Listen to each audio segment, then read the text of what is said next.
Hello, fellow Equatorians. This is Sabata. Today is the 17th August. We are approaching the date of the conference in Arizona, which is going to commence on the 21st of August. So we're just left with a couple of days. I just want to do a quick layout of what to expect on that day, and I will give in-depth explanation of that on the 19th. And on the 19th, I will be in Arizona, and I will actually give the explanation from there. Now, fellow Equatorians, there are two things that we would like you guys to take away from this conference. One, we would like to get a message across to you that existential threat is real amongst the people of Equatoria. There is what is called ethnocide or ethnic cleansing going on. And it's not something that has started recently. I'll explain that in a bit. The other thing that we would want you to know is we would want you people to pass or mandate the proposed plan that is available to prevent this continuation of the existential threat, because the existential threat is continuing until now. And the big question that we'll deal with it is, what do we do about it? And that's why there is a proposed plan that we want you guys to pass, so that eventually we will implement the plan. And the plan is all about building an administration for the people of Equatoria, to unite the people of Equatoria further, or institutionalize them further beyond their tribal groups, so that they will function as a regional bloc, you see. And also engage some of the advocacy groups that are operating in diaspora in the administrative setup. And we believe that will create unity, because the people of Equatoria from the grassroots will see themselves on the leadership platform, because the council of this leadership platform is going to be pretty much based on representation of Equatorians from the three equatorial states. So, brothers and sisters, to begin with the existential threat, as I've said earlier, that it's not something that has started recently. It has been going on, and it has produced a very huge community in East Africa, that is the Nubi community. The Nubi community is a product of ethnic cleansing amongst the people of Equatoria. Based on the census of 2010, there are 3.2 million Equatorians at this point.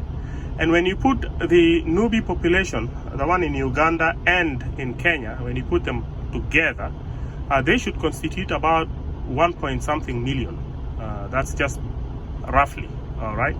So if you can imagine, 1-point-something million Equatorians are now ethnically cleansed from the mother Equatorians, which is right now about 3.2 million based on 2010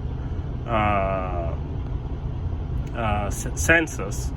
So that actually means that about a quarter right now of Equatorians are cleansed, because you can see 1-point-something million, actually a little bit more than a quarter, all right?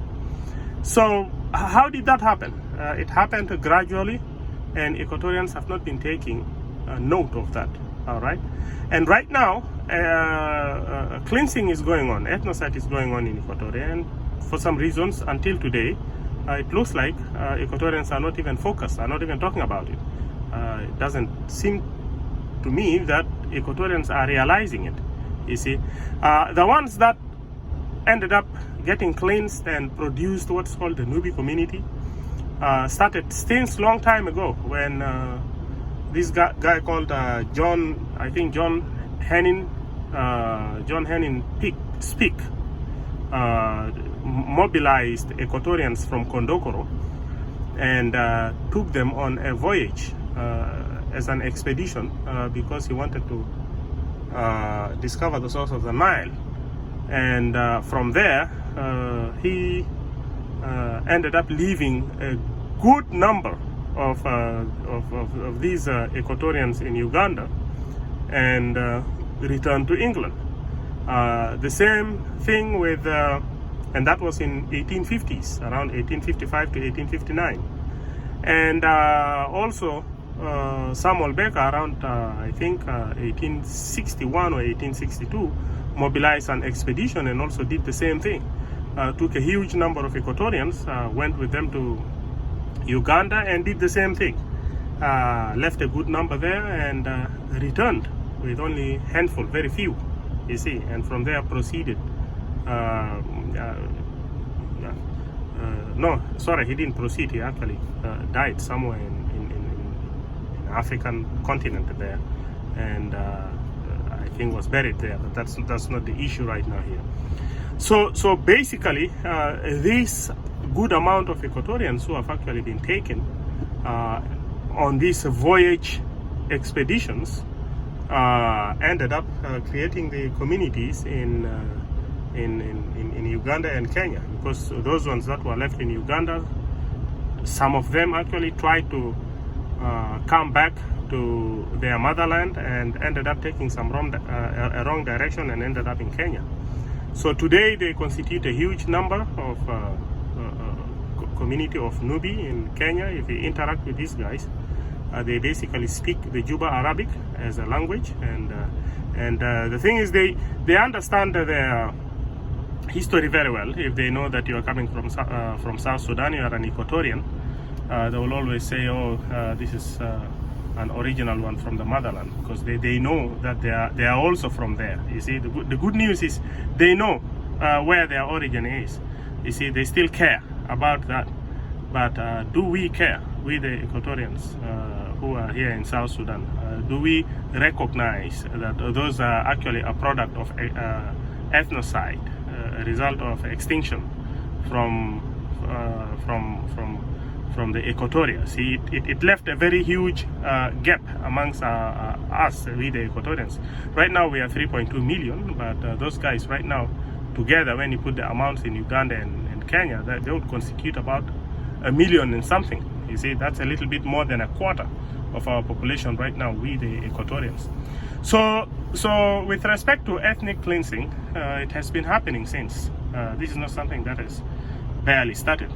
And when the first civil war of the Anyanya ended up with the Addis Ababa Agreement, not all the Equatorians who actually went to Uganda came back.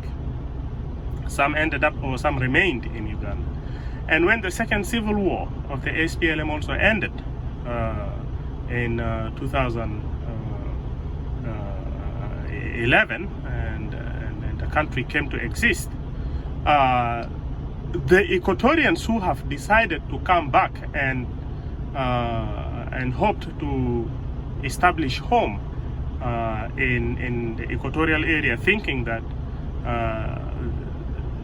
the country that they also participated in fighting for has been established, are now being so disappointed by failure of policies. I would rather just make it in short and call it a failure of a state, and aggression from pretty much the Dinkabor cattle rustlers who have basically occupied some of the territories of the equatorial area, like for example the Nimule and some parts in Kajukeji and even in Kaya, all these places. Now some people will say, why are you talking about the Dinkabor? Dinkabor cattle rustlers? Yes, because if you talk to any of these communities who have actually moved away from Uganda, from South Sudan into Uganda or in Congo, they will always mention the Dinka. They will not mention any other tribe. That's why I talked about the Dinka. I mentioned the tribe of the Dinka.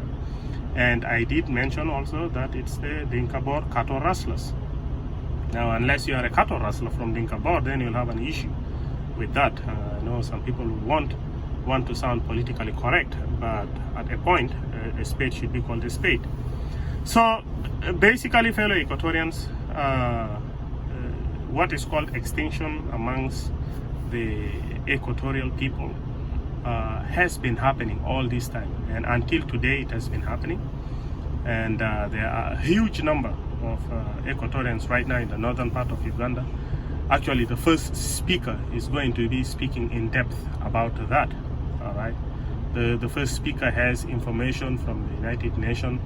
The data is complete, and he's going to be presenting them. He's going to speak from the ground. And our second speaker will be speaking from Australia. He would pretty much be making some discussion with respect to the unfortunate part of the fact that Equatorians are now subjected to conditions where they are again leaving their territories and going to the northern part of Uganda and Congo, even after they have participated in the war to liberate South Sudan. They also participated in the voting, and they are also engaging in activities that could have actually strengthened the economy of South Sudan. All right, and he's also going to emphasize on the importance of unity amongst the Equatorians. All right, and this is a very young, charismatic speaker. He will be speaking from Australia, and pretty much we have a plan that we are going to be presenting, and that's going to be presented by the third speaker. The plan will be presented out, and there will be an in-depth explanation of how the plan would prevent the causes for the existential threat to continue. You see, there is a plan to create an administration for the Equatorians, so that then the administration will pretty much help in deliberating issues of Equatoria and prioritizing the differences, you know, putting priorities on the different issues that Equatorians tend to have here and there, and basically deliberate on them and cooperate with all the advocacy groups that are available, and pretty much work around Equatorians to bring unity and lobby the international community for some solutions with respect to the problems that are causing the Equatorians to ethnically kind of get cleansed. All right, and that's pretty much going to be a plan that is going to be presented, and we will go through voting process to see into it that those Equatorians who have come to participate would participate in a voting process to get the plan passed, and also those who will be attending in Zoom would make a way by which that will be voted upon, so that we will have democratic process going on if ever the plan is going to be approved and mandated for implementation. All right, so that we will eventually start lobbying the international community to see into it that we get at least a tangible plan to stop the madness that is going around the equatorial area.